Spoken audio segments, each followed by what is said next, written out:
अत्याचारी मोगलांना गाडून छत्रपती शिवाजी महाराजांनी घडवलेल्या हिंदवी स्वराज्याच्या भूमीमध्ये स्वराज्य दर्शन, आपल्या हक्काचे न्यूज चॅनल। नागोठाणे शहरात हिंदू हृदय सम्राट स्वर्गीय बाळासाहेब ठाकरे यांची 100वी जयंती मोठ्या उत्साहात साजरी। शिवसेना उबाठा उपतालुका प्रमुख श्री गणपत म्हात्रे यांनी आपल्या प्रतिक्रियेत काही दिवसांपूर्वी त्यांना गद्दार म्हणून संबोधणाऱ्या नेत्यांना सरळ भाषेत प्रत्युत्तर दिले। ज्यांनी पक्ष सोडले आहे त्यांना आम्हाला गद्दार बोलण्याचा नैतिक अधिकारच नाही, कारण शिवसेना सोडून ते गेले म्हणजे खरी गद्दारी कोणी केली हे सर्व श्रुत आहे आणि पक्षाच्या हितासाठी वरिष्ठांच्या सूचनेनुसार जो तो पक्ष स्थानिक पातळीवर युती करत असतो, त्यामुळे आम्ही शिवसेनेतच आहोत आणि शिवसेनेतच राहणार। बाळासाहेबांनी शिकवल्याप्रमाणे 80% समाजकारण आणि 20% राजकारण या तत्वावर काम करत राहू असं सांगितले। जिल्हा उपसंघटिका श्रीमती दर्शना जवके यांनी सांगितलं की शिवसेना हा शिवसैनिकांचा पक्ष आहे। सध्या तरुणाईचा प्रतिसाद लक्षात घेता वरिष्ठांनी श्री राजेश सुर्वे यांच्यावर नागोठाणे शहर प्रमुख पदाची सूत्रे सोपवली आहेत। राजेश सुर्वे यांनीही वरिष्ठांनी टाकलेला विश्वास सार्थ ठरवणार असे आश्वासित केले।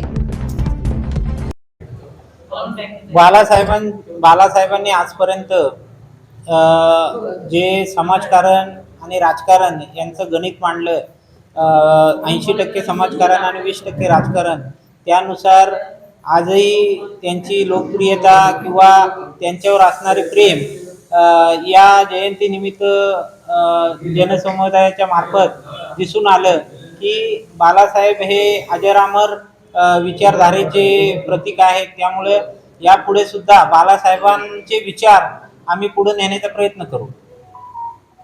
आताच आपण जे नियुक्तीपत्र आपल्याकडे आलेलं आहे शहर प्रमुखाचं, काय सांगता?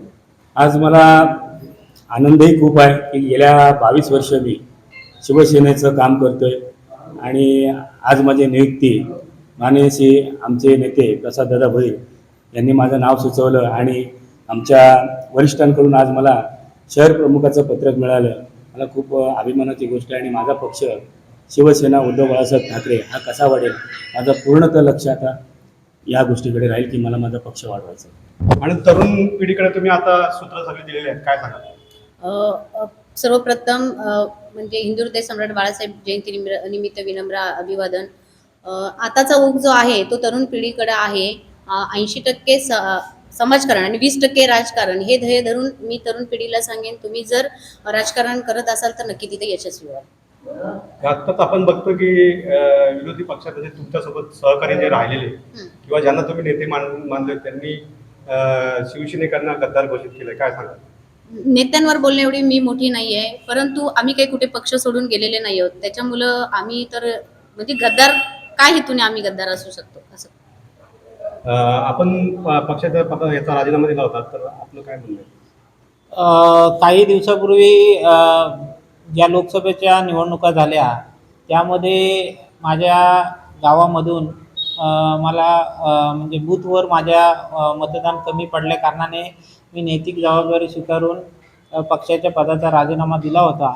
परंतु वरिष्ठांनी सदरील राजीनामा न स्वीकारता मला पुन्हा एकदा काम करण्याची संधी दिली व यापुढे सुद्धा मी सेनेचं काम करत राहीन असं मी त्यांना शब्द दिलेला। आपण सेनेचं काम करतो पुन्हा करू लागलेले असताना आपल्याला गद्दार घोषित करण्यात येते, काय सांगा? गद्दार म्हणण्याचा अधिकार खरं तर जे पक्षातून गेले त्यांना नसावा, कारण आम्ही आमच्या पक्षाचं काम इत्मानाने करत आहोत। परंतु जर आम्ही एखाद्या पक्षाबरोबर जुळून घेत असताना जर युत्या आघाड्या होत असतील आणि त्यातून जर पक्ष वाढत असेल तर मला वाटत नाही की आम्ही कोणती गद्दारी केली। आम्ही आमच्या पक्षाशी एकनिष्ठ आहोत व राहणार। आम्ही असं ऐकलं की आपण या नागोठणे शहरामधले नागरिक असून एक कट्टर शिवसैनिक आहात आणि आपल्यावर मोठ्या प्रमाणात दबाव येतो असं ऐकलं? ना, असं काही नाही, दबावाचं काही नाही। दबाव आले माझ्यावर तरी पण मी घाबरलो नाही, मी स्थिर आहे। शिवसेनेचं काम मोठ्या जोरात तुम्ही? हो, आता मला नागोठणे शहर संपर्क प्रमुखाची जबाबदारी दिलेली आहे, त्यासाठी मी पक्षवाढीसाठी प्रयत्न करणार। ठीक आहे, धन्यवाद। स्वराज्य दर्शन, आपल्या हक्काचे न्यूज चॅनल।